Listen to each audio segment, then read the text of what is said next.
أعوذ بالله من الشيطان الرجيم. بسم الله الرحمن الرحيم. جی وعلیکم السلام ورحمۃ اللہ وبرکاتہ۔ آپ کا سوال یزید کے مسئلے کے متعلق ہے کہ یزید کے حوالے سے اس کو مغفور الرحم اور وہ قسطنطنیہ والی حدیث پیش کرنا، اس کے لیے محبت کے یا اس کے معافی دیے جانے کے الفاظ۔ لیکن تین باتیں اس مسئلے میں ہم بنیادی طور پر ذہن میں رکھیں، چاہے وہ یزید کا معاملہ ہو یا کسی اور کا۔ ایک بات تو یہ ہے کہ جس کو سارے ہی اہل علم ذکر کرتے ہیں، جو بھی معتدل ہیں، محققین ہیں، تلک امۃ قد خلت لها ما کسبت ولکم ما کسبتم ولا تسألون عما كانوا يعملون۔ مزے کی بات یہ ہے کہ یہ آیت جو ہے کہ یہ امت گزر چکی ہے، انہوں نے جو نیکیاں کی وہ ان کے لیے، اور تم سے ان کے اعمال کے متعلق سوال نہیں کیا جائے گا۔ اللہ تعالیٰ نے یہ آیت انبیاء کے بارے میں ذکر فرمائی ہے، جن کی طرف نسبت یہودی اپنی کر کے اپنے آپ کو معزز اور محترم اور باعزت تصور کیا کرتے تھے۔ اللہ نے فرمایا یہ امت تو گزر چکی ہے، ان کی نیکیاں ان کے لیے ہیں، تمہارا ان کے ساتھ نسبت رکھنا تمہیں کوئی کارآمد نہیں ہوگا بغیر نیکیوں کے اور بغیر ایمان کے۔ اب سمجھنے کی بات یہ ہے کہ یزید کا معاملہ بھی یہ ہے کہ وہ گزر چکا ہے، جا چکا ہے، ختم ہو چکا ہے۔ ہم اس کو کہیں کہ مغفور ہے یا نہیں ہے، تو یہ خدائی یا اللہ کے جو نظام ہیں، معاملات ہیں، ان میں دخل دینے والی بات ہے۔ حمزہ رضی اللہ تعالیٰ عنہ کا ان کو شہید کرنے والا وحشی ابن حرب، اس کی توبہ کیا اللہ نے اس کی مغفرت نہیں کی، اس کو صحابی کا صحبت کا شرف نہیں دیا؟ تو بہرحال یہ اللہ پر ہم دوسرا بنیادی اصول یہ رکھیں کہ اللہ پر ہم اپنا تحکم نہ کریں، اور جو بھی ایمان کی حالت میں، اسلام کی حالت میں اس دنیا سے گیا ہے، چاہے وہ کتنے ہی فاسق اور فاجر کیوں نہ ہو،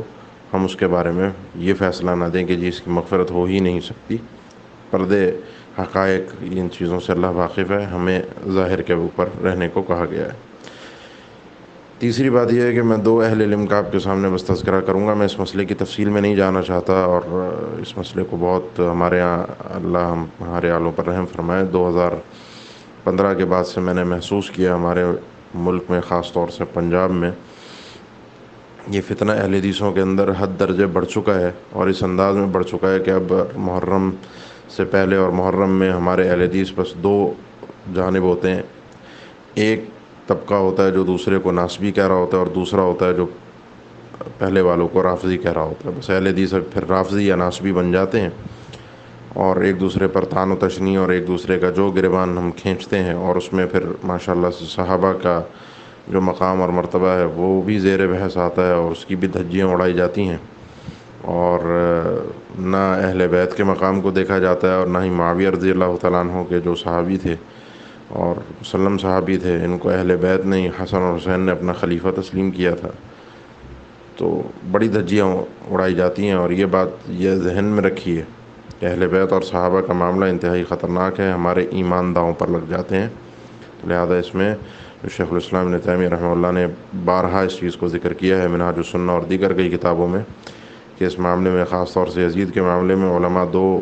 یا امت ائمہ اکرام دو جانبوں پر، دو افراط و تفرید، حد درجے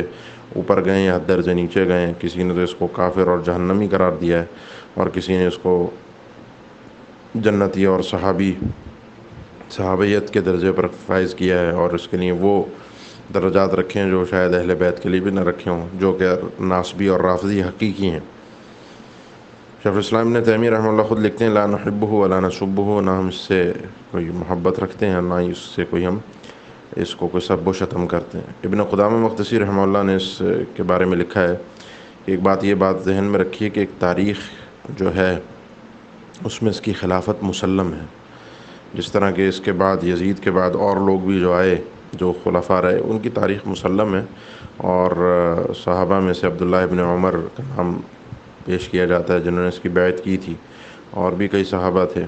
جو اس کے بیعت یافتہ تھے یزید کے۔ اور اگر مجھے ذہول نہیں ہو رہا تو ابو ایوب انصاری رضی اللہ تعالیٰ عنہ نے، قسطنطنیہ والی حدیث اور اس کا معاملہ ایک اپنی جگہ پر ہے، مغفور لہم کی تطبیق میں، لیکن ابو ایوب انصاری اس کے ساتھ جہاد میں قسطنطنیہ والے میں شریک تھے،